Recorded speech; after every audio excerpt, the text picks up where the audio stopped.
It's time for DJ Raqi's Secret Files.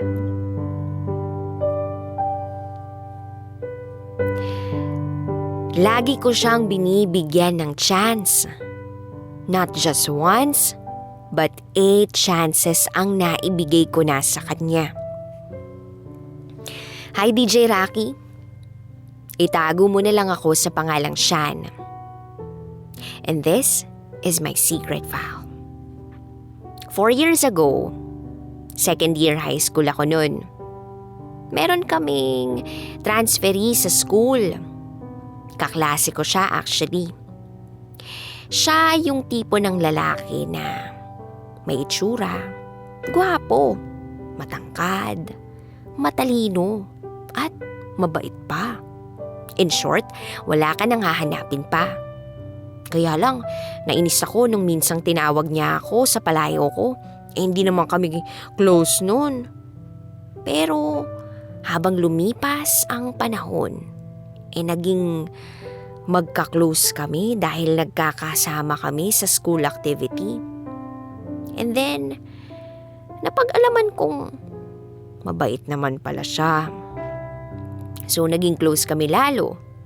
Kapag may free time kami, nag-uusap kami sa ilalim ng punong mangga doon sa school.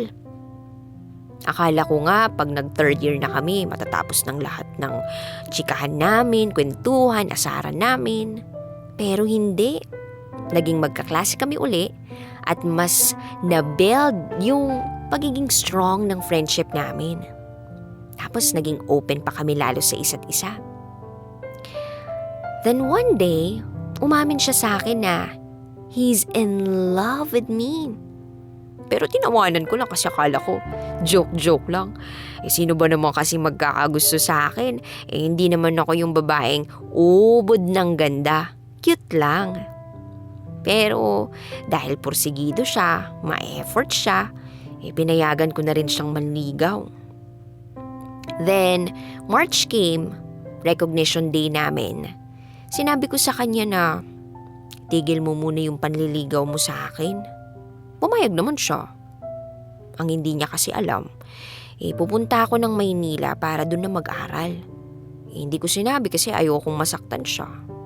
Pero kahit ilang buwan na yung lumipas, consistent talaga siya sa akin.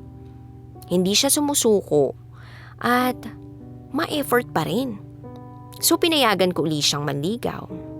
Yung cycle is turn on, turn off, ganun yung communication namin.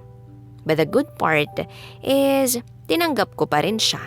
Kasi nga, mahal ko na rin siya at hindi ko na kayang lokohin pa yung sarili ko. Nagpray ako kay God, sabi ko, Lord, kung hindi man siya yung tamang tao para sa akin, panalangin ko lang po na siya na mismo sana yung sumuko sa akin.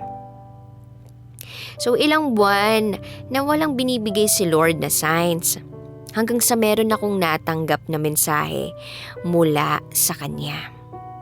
Sabi niya sa message niya sa akin, di ko alam kung tama ba tong gagawin ko pero naniniwala akong makakatulong to sa ating dalawa. Napansin kong ang relasyon natin ay parang kuryente. Turn on, turn off, turn off, turn on. And it's a sign of bad relationship or toxic relationship. Stop muna natin to. You can unfriend or block me. Pwede ka na ring humanap ng guy na makakapag-satisfy sa'yo. Grabe. When I read his message, grabe lang yung iyak ko. But at the same time, I was relieved. Kasi sinagot ni Lord yung prayer ko. Pero masakit pa rin. Gabi-gabi umiyak ako. Yung palihim nga lang na iyak. Kasi iba eh. Then I replied, I don't need a man who can satisfy me. I just need a man who will never get tired of me. Then, after a few months, chinat ko siya. Hindi sa humingi ako ng isa pang pagkakataon but to ask forgiveness. Pero pinagkait niya sa akin yun. Hindi niya nga sinisin yung message ko eh. Ang sabi niya lang, then have peace. And grabe, it was so heartbreaking na yung taong mahal mo at tinanggap mo ng buong puso, iiwan ka. I was with him when no one else does. But he wasn't there for me when I needed him. We planned the future ahead, pero ngayon, sa ibang babae na niya ito pinagpapatuloy. Naalala ko po noon, sabi niya, kung di niya raw ako mapapangasawa, magpapari raw siya. He never cheated, but he lied to me. Noong mga panahon na bumabalik siya, I always give him a chance. I even gave him not just one chance, but I gave him 8 chances. So I guess, maling tao nga siya. Nung panahon na nagka-problema kami, mas ginusto niyang iwan ako kaysa ayusin ang problema ko o problema namin na magkasama. Kaya naman namin yun basta magkasama kaming dalawa at saka si Lord. I may not be the perfect woman, but I think I still did my very best para mag-work yung relasyon na yun. Napilit lang palang masisira. Kung sa bagay, may karapatan siyang tapusin ang lahat kasi siya naman nagsimula ng lahat ng to.